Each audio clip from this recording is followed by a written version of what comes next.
Escrito 41. Los aspectos físicos del universo local. El fenómeno espacial característico que diferencia a una creación local de todas las demás es la presencia del espíritu creativo. Todo Nevadón está impregnado de la presencia espacial de la ministra divina de Salvington, y dicha presencia termina en los límites exteriores de nuestro universo local. Lo que impregna nuestro espíritu materno del universo local es Nevadón. Lo que se extiende más allá de su presencia espacial está fuera de Nevadón, siendo estas las regiones espaciales extra Nevadón del suprauniverso de Orbonton, otros universos locales. Aunque la organización administrativa del gran universo revela una división clara entre los gobiernos del universo central, los suprauniversos y los universos locales, y aunque estas divisiones tengan paralelos astronómicos en la separación espacial entre Agona y los 7 suprauniversos, no existen líneas claras de demarcación física en las creaciones locales. Aunque los sectores mayores y menores de Orbonton, que para nosotros son claramente distinguibles, no es tan fácil identificar los límites físicos de los universos locales. Esto se debe a que estas creaciones locales están organizadas en cuanto a su administración de acuerdo con ciertos principios creativos que gobiernan la segmentación de la carga total de energía de un suprauniverso, mientras que sus componentes físicos, las esferas del espacio, los soles, las islas oscuras, los planetas etc. se originan principalmente en las nebulosas, y estas hacen su aparición astronómica de acuerdo con ciertos planes precreativos, trascendentales, de los arquitectos del universo matriz. Una o más aún muchas de estas nebulosas pueden estar comprendidas dentro del dominio de un universo local, así como Nevadón fue formado físicamente a partir de la progenie estelar y planetaria de Andrónover y de otras nebulosas. Las esferas de Nevadón son de ancestro nebular diverso, pero todas tuvieron cierta uniformidad mínima de movimiento espacial, que fue ajustada de esta manera por los esfuerzos inteligentes de los directores del poder, con el objeto de producir nuestra agregación presente de cuerpos espaciales, que viajan juntos como unidad en las órbitas del suprauniverso. Tal es la constitución de la nube estelar local de Nevadón, que hoy en día gira en una órbita cada vez más establecida alrededor del centro sagitario de ese sector menor en Orbonton al cual pertenece nuestra creación local. 1. Los centros de poder nevadónicos. Las nebulosas espirales y otras, las ruedas matrices de las esferas del espacio, son iniciadas por los organizadores de la fuerza paradisiacos. Y después de la evolución nebular de la respuesta a la gravedad, las reemplazan en su función del suprauniverso los centros de poder y los rectores físicos, que de ahí en adelante toman la plena responsabilidad de la dirección de la evolución física de las generaciones futuras de las progenies estelares y planetarias. En el momento de la llegada de nuestro Hijo Creador, se coordinó inmediatamente esta supervisión física del preuniverso de Nevadón con su plan de organización universal. Dentro de los dominios de este Hijo paradisiaco de Dios, los centros supremos de poder y los rectores físicos mayores colaboraron con los supervisores del poder morontial, que aparecieron más tarde, y con otros, para producir el vasto complejo de líneas de comunicación, circuitos de energía, y carriles de poder que ligan firmemente los múltiples cuerpos espaciales de Nevadón en una unidad administrativa integrada. 100 centros supremos de poder de la cuarta orden están permanentemente asignados a nuestro universo local. Estos seres reciben las líneas de entrada de poder de los centros de tercer orden de Ubersa y transmiten los circuitos disminuidos y modificados a los centros de poder de nuestras constelaciones y sistemas. Estos centros de poder, en vinculación, funcionan para producir el sistema viviente de control e igualación, que opera para mantener el equilibrio y la distribución de las energías, que de otra manera serían fluctuantes y variables. Los centros de poder no se preocupan sin embargo por los trastornos transitorios y locales de energía, tales como las manchas solares y los disturbios eléctricos del sistema. La luz y la electricidad no son las energías básicas del espacio. Son manifestaciones secundarias y subsidiarias. Los 100 centros del universo local están estacionados en Salvington, donde funcionan en el centro exacto de energía de esa esfera. Las esferas arquitectónicas, tales como Salvington, Edentia y Jerusalén, están iluminadas, calefactadas y energizadas por métodos que las hacen totalmente independientes de los soles del espacio. Los centros de poder y los rectores físicos hicieron a pedido, estas esferas que fueron diseñadas para ejercer una influencia poderosa sobre la distribución de la energía. Basando sus actividades en tales puntos focales del control de la energía, los centros de poder, por su presencia viviente, direccionalizan y canalizan las energías físicas del espacio. Y estos circuitos de energía son básicos para todos los fenómenos físico, materiales y morontía espirituales. 10 centros supremos de poder de la quinta orden son asignados a cada una de las subdivisiones principales de Nevadón, las 100 constelaciones. En Orlatiadec, vuestra constelación, no se estacionan en la esfera sede central, sino que están ubicados en el centro del enorme sistema estelar que constituye el núcleo físico de la constelación. En Edentia hay 10 rectores mecánicos vinculados, y 10 frandalantes que están en enlace perfecto y constante con los centros de poder cercanos. Un centro supremo de poder de la sexta orden está estacionado en el exacto centro de gravedad de cada sistema local. En el sistema de Satania el centro de poder asignado ocupa una isla oscura del espacio ubicada en el centro astronómico del sistema. Muchas de estas islas oscuras son vastos dínamos que movilizan y direccionan ciertas energías espaciales, y el centro de poder de Satania utiliza en forma eficaz estas condiciones naturales, cuya masa viviente funciona como un enlace con los centros más elevados, dirigiendo las corrientes de poder más materializadas a los rectores físicos mayores en los planetas evolutivos del espacio. 2. Los rectores físicos de Satania. Aunque los rectores físicos mayores sirven con los centros de poder en todo el gran universo, sus funciones en un sistema local, tal como Satania, son más fáciles de comprender. Satania es uno de 100 sistemas locales que forman la organización administrativa de la constelación de Norlatiadec, cuyos vecinos inmediatos son los sistemas de Sandmatia, Asuntia, Porogia, Sortoria, Ramtulia y Glantonia. Los sistemas de Norlatiadec difieren en muchos respectos, pero son todos ellos evolutivos y progresivos, muy semejantes a Satania. Satania misma se compone de más de 7000 grupos astronómicos, o sistemas físicos, muy pocos de los cuales tuvieron un origen similar a de vuestro sistema solar. El centro astronómico de Satania es una enorme isla oscura del espacio que, con sus esferas conjuntas, está situada no lejos de la sede central del gobierno del sistema. Excepto por la presencia del centro de poder asignado, la supervisión del entero sistema de energía física de Satania está centrado en Jerusalén. Un rector físico mayor, estacionado en esta esfera sede central, funciona en coordinación con el centro de poder del sistema, sirviendo como jefe de enlace de los inspectores de poder estacionados en Jerusalén y funcionando a lo largo y a lo ancho del sistema local. El encircuitamiento y la canalización de la energía están supervisados por 500.000 manipuladores vivientes y inteligentes de la energía que se encuentran por todo Satania. A través de la acción de dichos rectores físicos, los centros de poder supervisores están en control completo y perfecto de la mayoría de las energías básicas del espacio, incluyendo las emanaciones de órbitas altamente recalentadas y de esferas oscuras cargadas de energía.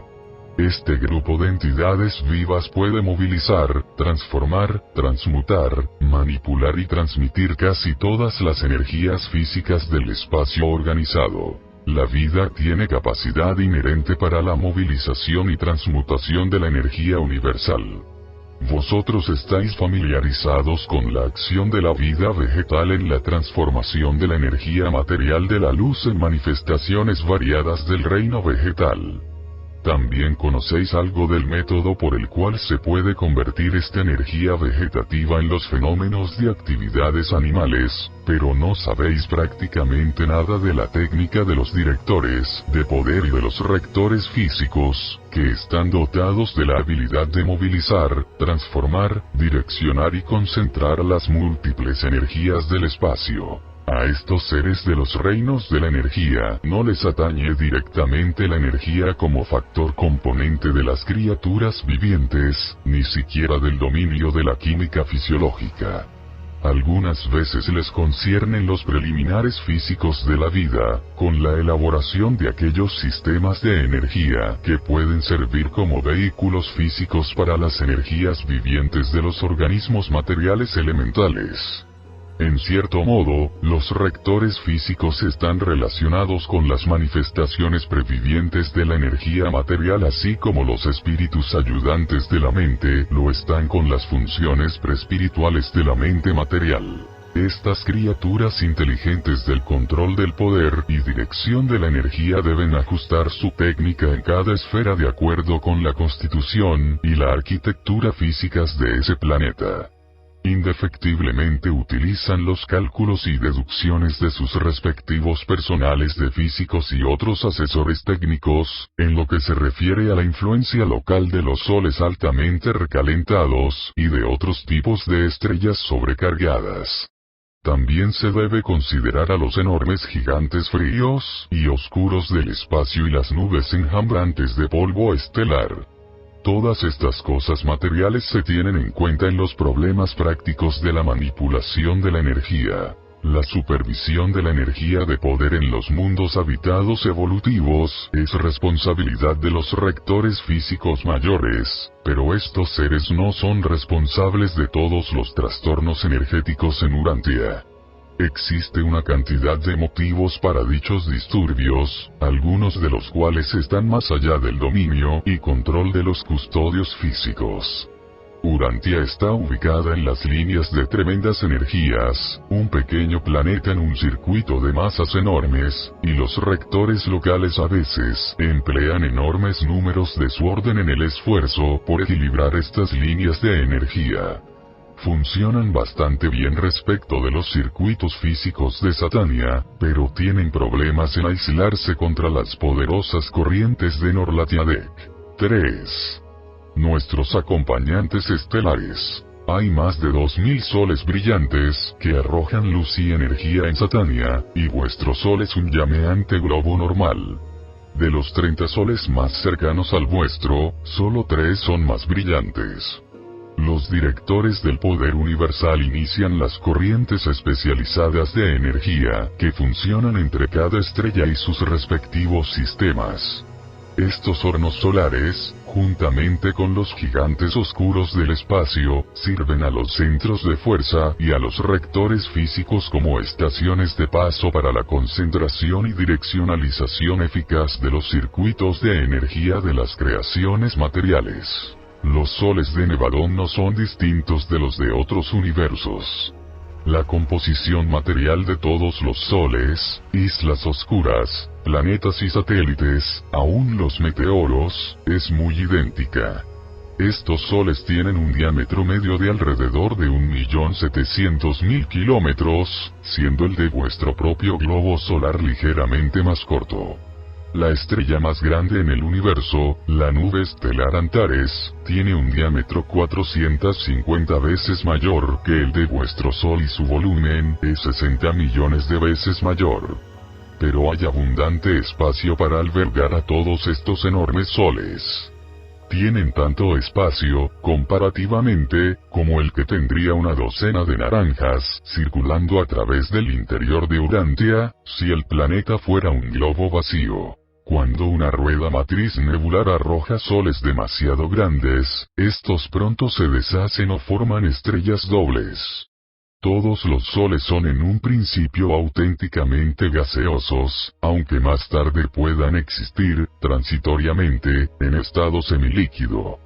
Cuando vuestro Sol alcanzó este estado casi líquido de presión de supergas, no era lo suficientemente grande para partirse en forma ecuatorial, siendo este un tipo de formación de estrellas dobles. Cuando son menos de 1/10 del tamaño de vuestro Sol, estas esferas llameantes se contraen, se condensan y se enfrían rápidamente.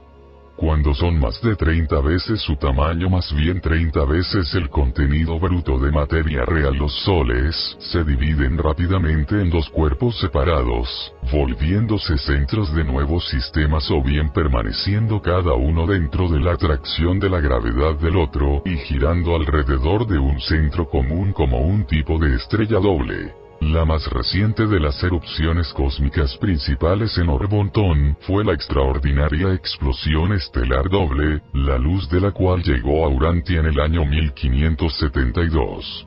Esta conflagración fue tan intensa que la explosión fue claramente visible a la luz del día. No todas las estrellas son sólidas, pero muchas de las más antiguas lo son.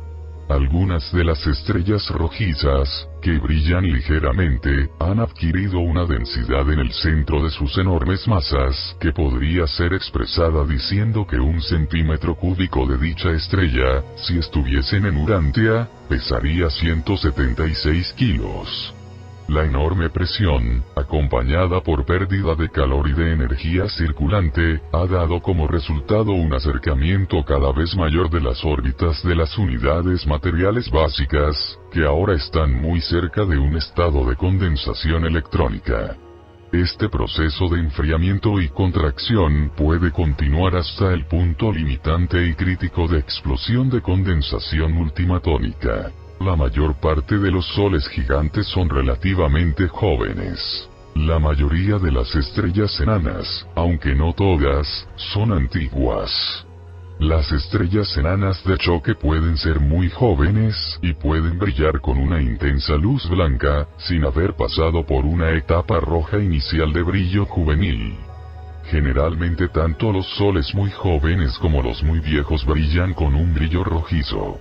El brillo amarillento indica juventud moderada o ancianidad próxima, pero la luz blanca brillante significa vida adulta, robusta y prolongada. Aunque los soles adolescentes no pasan por una etapa de pulsación, por lo menos no visiblemente, al mirar al espacio tal vez podáis observar muchas de estas estrellas más jóvenes, cuyas gigantescas olas respiratorias requieren de 2 a 7 días para completar un ciclo. Vuestro propio Sol aún lleva una herencia en disminución de las poderosas exhalaciones de sus días más jóvenes, pero el ritmo se ha prolongado, de las anteriores pulsaciones de 3 días y medio, a ciclos de manchas solares de 11 años y medio cada uno. Las variables estelares tienen numerosos orígenes. En algunas estrellas dobles, las mareas causadas por las distancias en rápido cambio a medida que los dos cuerpos giran alrededor de sus órbitas también ocasionan fluctuaciones periódicas de la luz. Estas variaciones de la gravedad producen fulgores regulares y recurrentes, del mismo modo que la captación de los meteoros por acrecentamiento de material de energía en la superficie, darían como resultado un fulgor de luz comparativamente repentino, que velozmente volvería al brillo normal de ese sol. A veces un sol capta una corriente de meteoros en una línea de oposición disminuida a la gravedad, y ocasionalmente los choques producen estallidos estelares, pero la mayoría de dichos fenómenos se debe totalmente a las fluctuaciones internas. En un grupo de estrellas variables, el periodo de la fluctuación de la luz es directamente dependiente de la luminosidad, y el conocimiento de este hecho permite a los astrónomos utilizar dichos soles como faros universales o puntos de medición precisa para una exploración ulterior de grupos distantes de estrellas. Mediante esta técnica es posible medir las distancias estelares más precisamente, hasta más de 1 millón de años luz. Mejores métodos de medición del espacio y una técnica telescópica perfeccionada revelarán en el futuro más plenamente las 10 grandes divisiones del suprauniverso de Orbotón. Vosotros reconoceréis por lo menos 8 de estos inmensos sectores como grupos estelares enormes y relativamente simétricos. 4.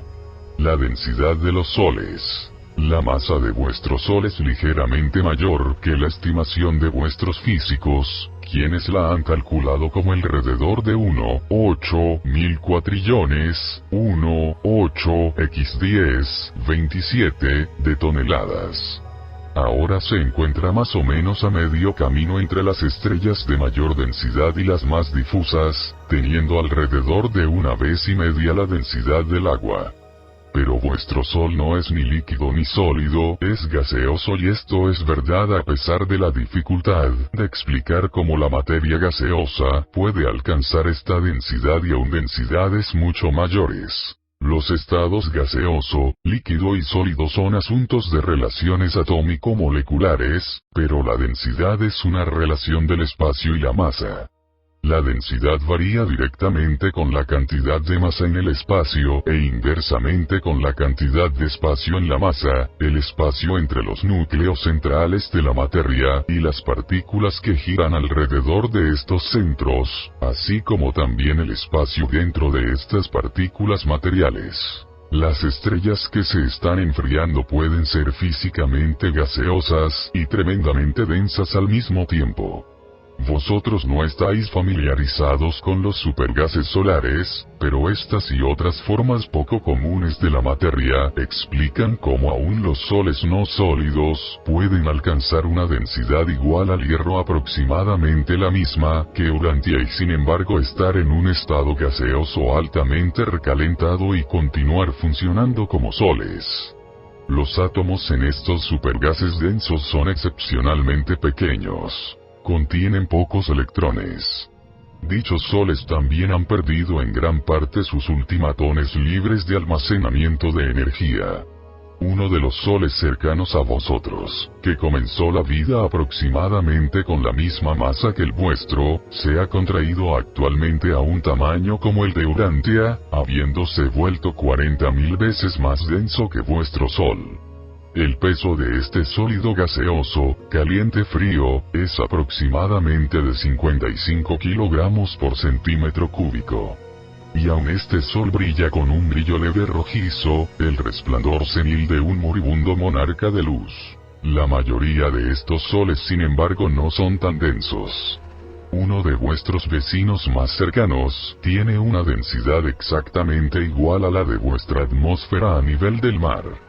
Si estuvieras en el interior de este Sol, no podrías discernir nada, y si lo permitiese la temperatura, podrías penetrar la mayoría de los soles que destellan en el cielo nocturno, y no observarías más materia que la que puedes percibir en el aire en una sala de vuestras casas terrestres. El masivo Sol de Veluntia, uno de los más grandes en Orbontón, tiene una densidad que tan solo es una milésima parte de la atmósfera de Urantia. Si su composición fuese similar a la de vuestra atmósfera y no estuviese sobrecalentada, sería tan vacío que los seres humanos se sofocarían rápidamente si estuviesen en él o dentro de él. Otro de los gigantes de Orbontón ahora tiene una temperatura en la superficie aproximadamente 1600 grados C. Su diámetro es de más de 480 millones de kilómetros, amplio lugar para acomodar vuestro Sol y la órbita actual de la Tierra. Y sin embargo, a pesar de su enorme tamaño, más de 40 millones de veces el de vuestro Sol, su masa es tan solo 30 veces mayor. Estos enormes soles tienen un reborde de exceso que alcanza casi de uno al otro. 5. La radiación solar. El hecho de que los soles del espacio no son muy densos se comprueba por la corriente constante de energías de luz en escape. Una densidad excesiva retendría la luz por opacidad hasta que la presión de la energía luz alcance el punto de explosión. Hay una tremenda presión de luz o gas dentro de un Sol, que es la que hace que éste envíe un rayo tan poderoso de energía como para penetrar el espacio a través de millones y millones de kilómetros para energizar, iluminar y calentar los planetas distantes. 5 metros de densidad de superficie de Urantia prevendrían efectivamente el escape de todos los rayos X y de las energías de luz de un Sol, hasta el momento en que el aumento de la presión interna de las energías que se acumulan como resultado de la desmembración atómica vencería la gravedad con una tremenda explosión hacia afuera. La luz, en presencia de gases propulsivos, es altamente explosiva cuando se confina a temperaturas altas por paredes opacas de retención. La luz es real. Según valoráis la energía y el poder en vuestro mundo, la luz del Sol sería económica, aunque costara $2 millones por kilo. El interior de vuestro Sol es un vasto generador de rayos X. Los soles son sostenidos desde adentro por un bombardeo incesante de estas poderosas emanaciones. Se requieren más de medio millón de años para que un electrón estimulado por los rayos X se abra camino desde el centro mismo de un Sol promedio, hasta la superficie solar, desde la cual comienza su aventura espacial, tal vez para calentar un planeta habitado, o para ser captado por un meteoro, o para participar en el nacimiento de un átomo, o para ser atraído por una isla oscura altamente cargada del espacio, o para encontrar el fin de su vuelo espacial en una caída final a la superficie de un Sol, similar al que le diera origen. Los rayos X del interior de un Sol cargan con suficiente energía a los electrones altamente recalentados y agitados como para ser impulsados a través del espacio hasta las distantes esferas de los sistemas remotos, pasando por las muchas influencias obstaculizantes de materia que se le interponen y a pesar de las atracciones divergentes de la gravedad. La gran energía de velocidad requerida para escapar a la aprehensión de la gravedad de un Sol es suficiente para asegurar que el rayo de Sol viajará con velocidad ininterrumpida hasta encontrar considerables masas de materia, en cuyo momento se transforma rápidamente en calor con la liberación de otras energías. La energía, ya sea de luz o de otras formas, en su vuelo a través del espacio, se traslada hacia adelante en línea recta. Las auténticas partículas de existencia material atraviesan el espacio como un disparo. Proceden en línea recta e ininterrumpida, excepto cuando reciben el impacto de fuerzas superiores, y excepto en cuanto siempre obedecen la atracción de la gravedad lineal sobre la masa material y la presencia de la gravedad circular de la isla del paraíso. Puede parecer que la energía solar es impulsada en ondas, pero eso se debe a la acción de influencias coexistentes y diversas. Una forma dada de energía organizada no procede en ondas sino en líneas rectas. La presencia de una segunda o tercera forma de energía de fuerza puede ocasionar que la corriente bajo observación parezca viajar en una formación en ondas, así como, en una tormenta cegadora acompañada por fuertes vientos, el agua parece a veces caer en forma de cortina o descender en oleadas. Las gotas de lluvia caen en una línea recta de sucesión ininterrumpida, pero la acción del viento es tal como para producir un aspecto visible de cortinas de agua y de oleadas de gotas de lluvia. La acción de ciertas energías secundarias y otras, no descubiertas que están presentes en las regiones espaciales de vuestro universo local, es tal que las emanaciones de luz solar parecen ejecutar ciertos fenómenos ondulados, así como desintegrarse en porciones infinitesimales de longitud y peso definidos. Desde un punto de vista práctico, eso es exactamente lo que sucede. Difícilmente podéis esperar llegar a una mejor comprensión de la conducta de la luz hasta el momento en que adquiráis un concepto más claro de la interacción e interrelación de las varias fuerzas espaciales y energías solares que operan en las regiones del espacio de Nevadón. Vuestra confusión actual también se debe a vuestra comprensión incompleta de este problema en cuanto se refiere a las actividades intervinculadas del control personal y no personal del universo matriz, las presencias, las actuaciones, y la coordinación del actor conjunto y del absoluto no modificado. 6. El calcio, el errante del espacio. Al descifrar los fenómenos del espectro, debe recordarse que el espacio no está vacío. que la luz, al atravesar el espacio, es a veces ligeramente modificada por las varias formas de energía y materia que circulan en todo el espacio organizado. Algunas de las líneas que indican materia desconocida que aparecen en el espectro de vuestro Sol se deben a las modificaciones de elementos bien conocidos que están flotando por todo el espacio en forma desintegrada, las víctimas atómicas de los feroces encuentros de las batallas elementales solares. El espacio está lleno de estos escombros errantes, especialmente de sodio y calcio. El calcio es, de hecho, el elemento principal de la permeabilidad material del espacio en todo Orbontón. Todo nuestro suprauniverso está lleno de piedra altamente pulverizada. La piedra es literalmente la materia básica de construcción de los planetas y las esferas del espacio. La nube cósmica, el gran manto espacial, consiste en su mayor parte en átomos modificados de calcio. El átomo de piedra es uno de los más comunes y persistentes de los elementos. No solamente tolera la ionización solar, la división, sino que persiste en una identidad asociativa aún después de haber sido azotado por los destructivos rayos X y destrozado por las elevadas temperaturas solares.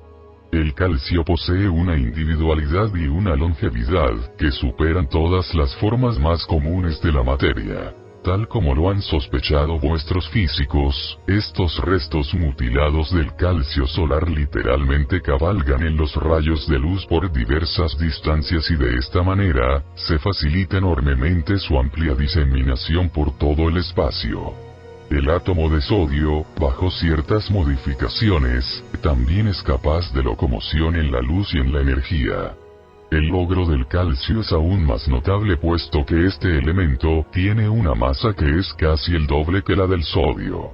La permeabilidad local del espacio por parte del calcio se debe al hecho de que escapa de la fotosfera solar, en forma modificada, cabalgando literalmente los rayos del sol salientes.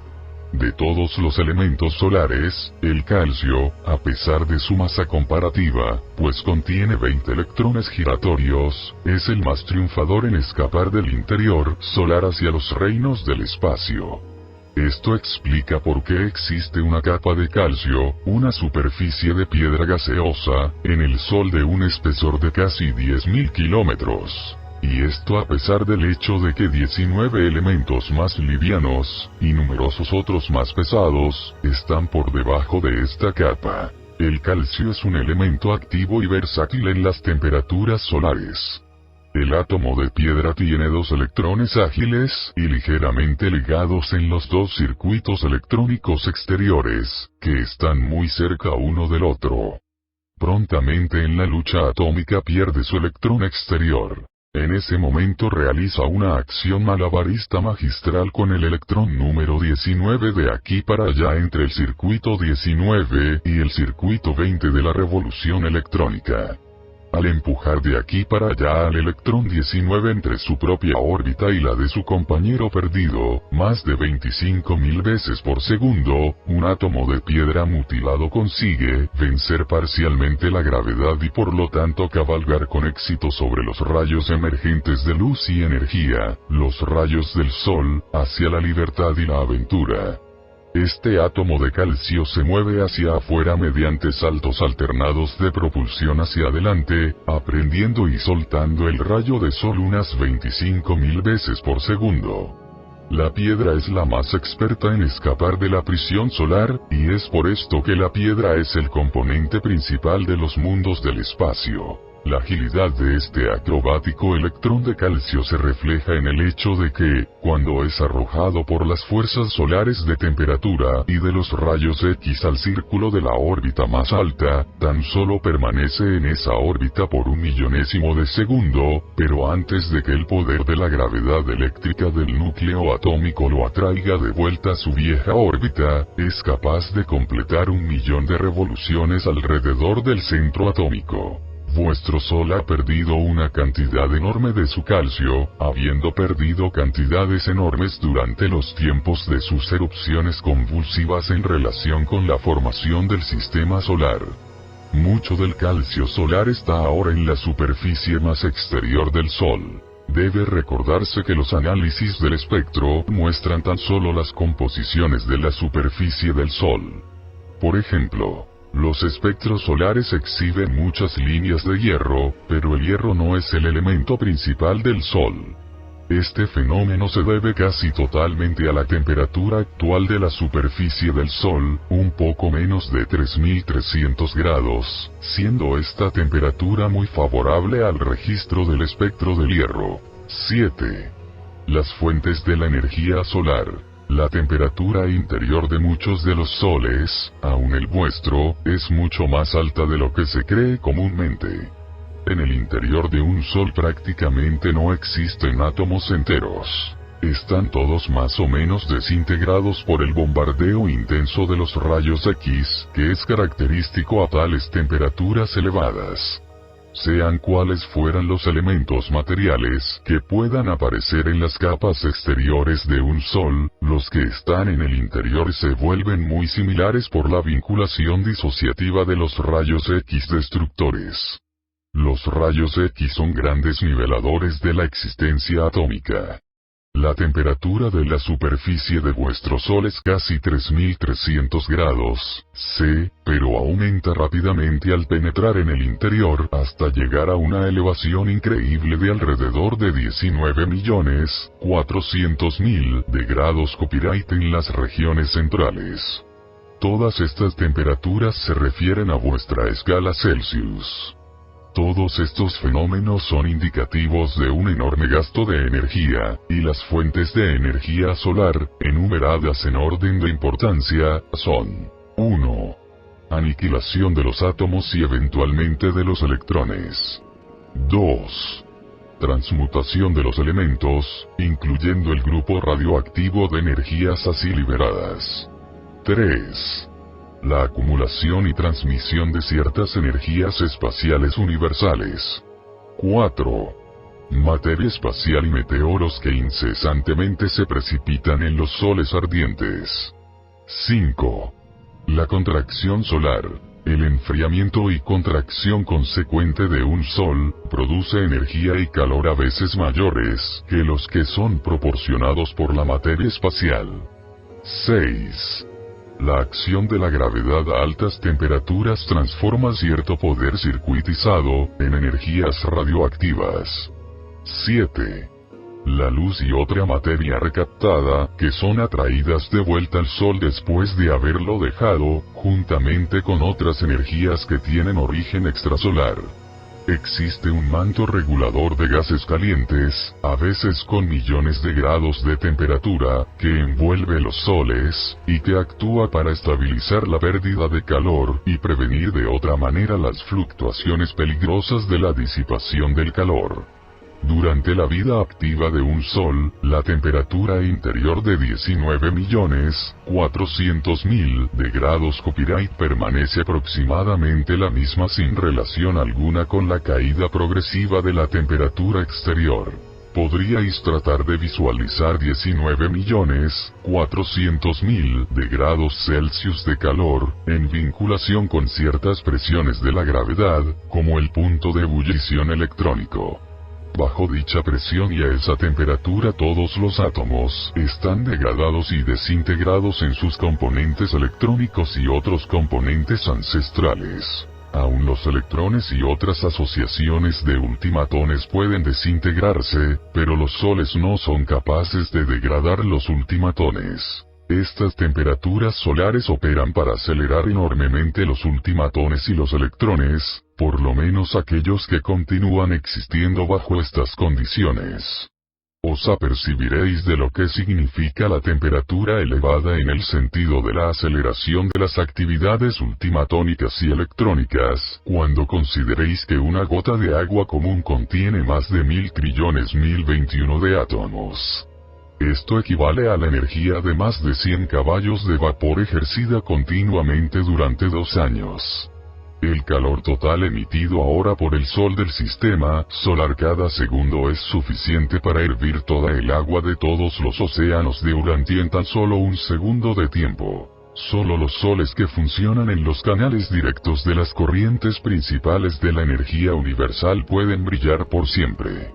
Dichos hornos solares arden indefinidamente, siendo capaces de reponer sus pérdidas materiales, tomando energía de la fuerza espacial y de otras energías análogas circulantes.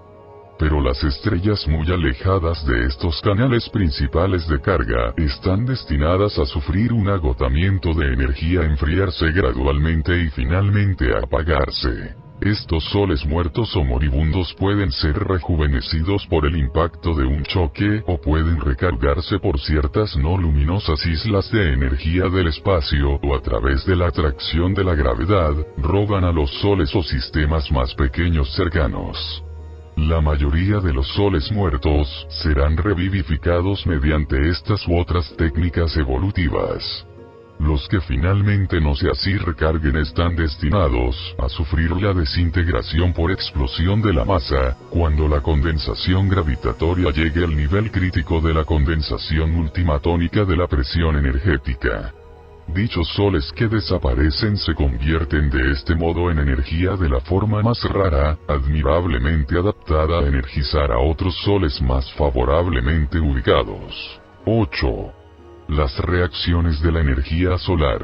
En aquellos soles que están dentro del circuito de los canales de energía espacial, se libera la energía solar mediante varias cadenas complejas de reacción nuclear, la más común de las cuales es la reacción de hidrógeno-carbono-helio. En esta metamorfosis el carbono actúa como catalizador de la energía, puesto que no sufre cambio alguno en este proceso de conversión de hidrógeno en helio. Bajo ciertas condiciones de alta temperatura, el hidrógeno penetra los núcleos del carbono. Puesto que el carbono no puede contener más de 4 de estos protones, cuando se llega a este estado de saturación, comienza a emitir protones tan rápidamente como van llegando los nuevos. En esta reacción las partículas de hidrógeno entrantes salen como átomos de helio. La reducción del contenido de hidrógeno aumenta la luminosidad de un sol. En los soles destinados a apagarse, la cúspide de luminosidad se alcanza en el punto de agotamiento del hidrógeno. Después de este punto, el brillo se mantiene por el proceso resultante de contracción gravitatoria.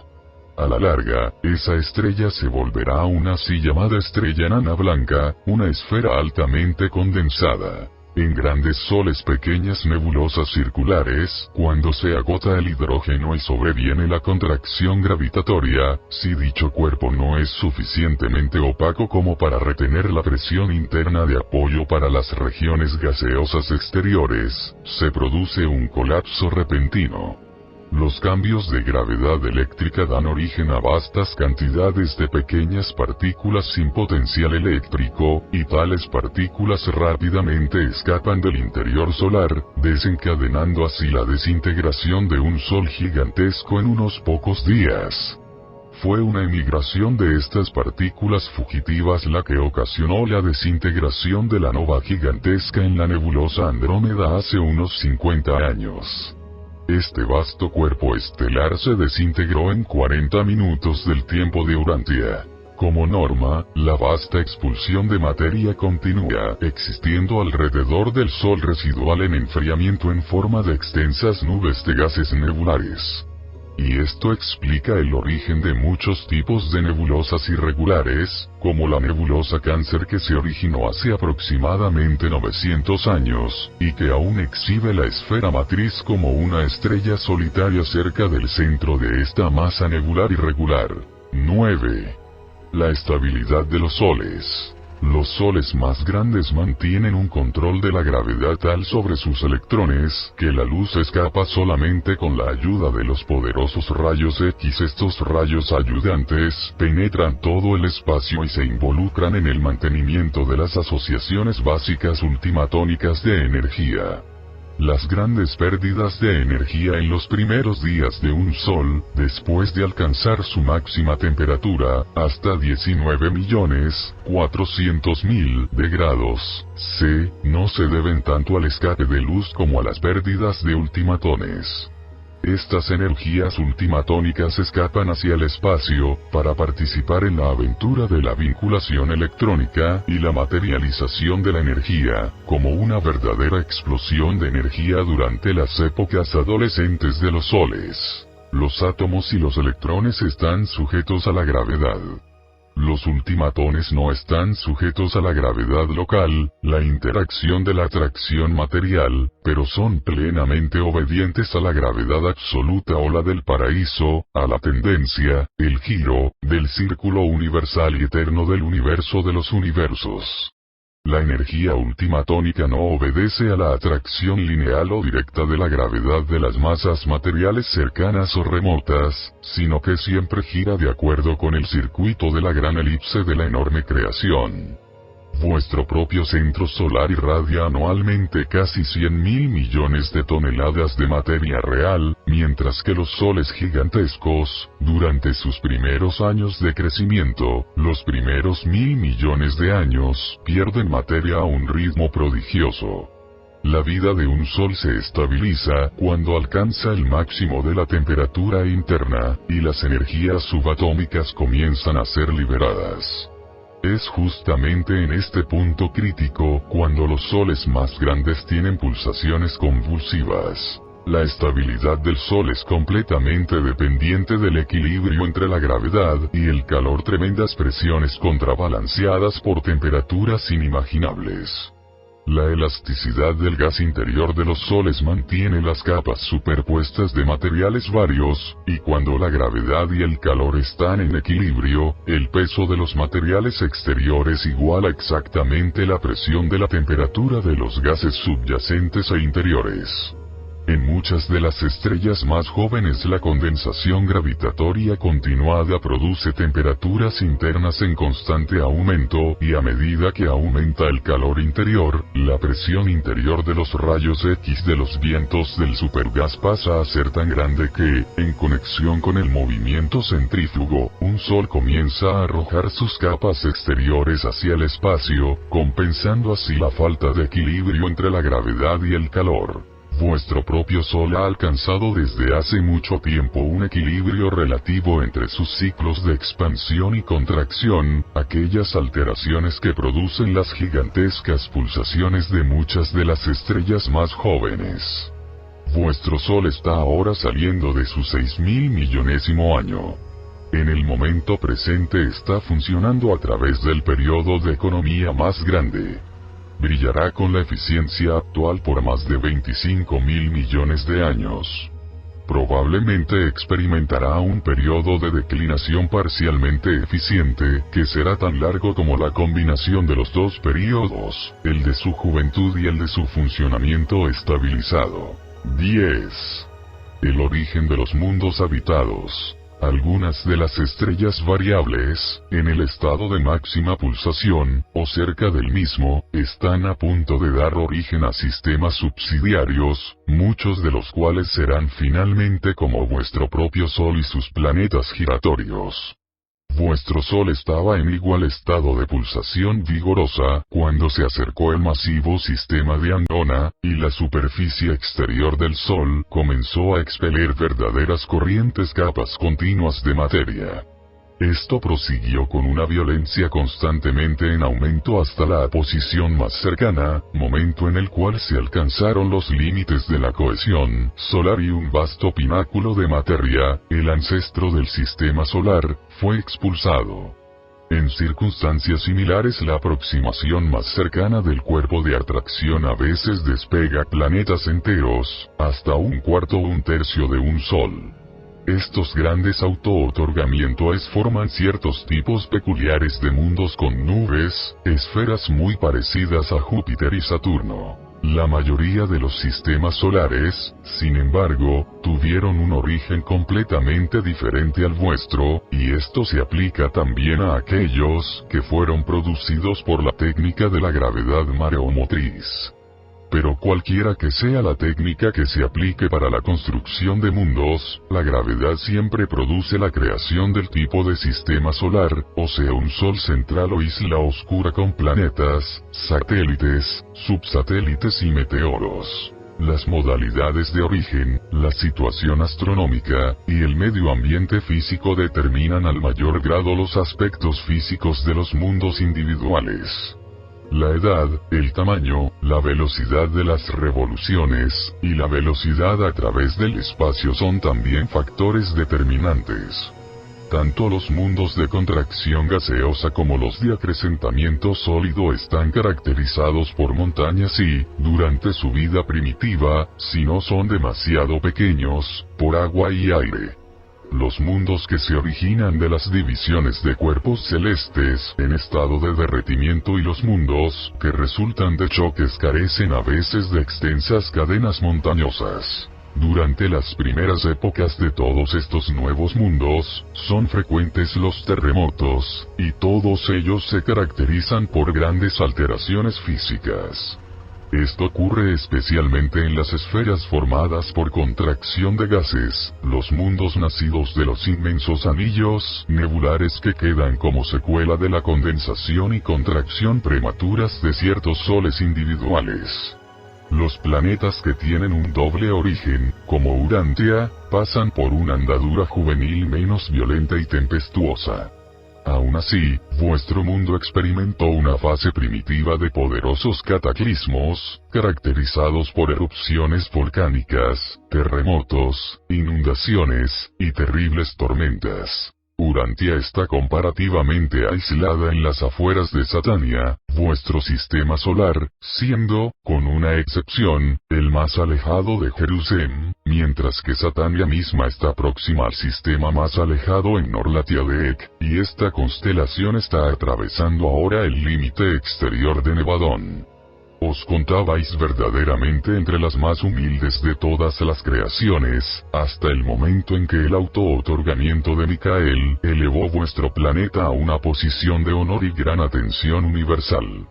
A veces el último será el primero, así como verdaderamente el más humilde se torne el más grande. Presentado por un arcángel en colaboración con el jefe de los centros de poder nevadónicos.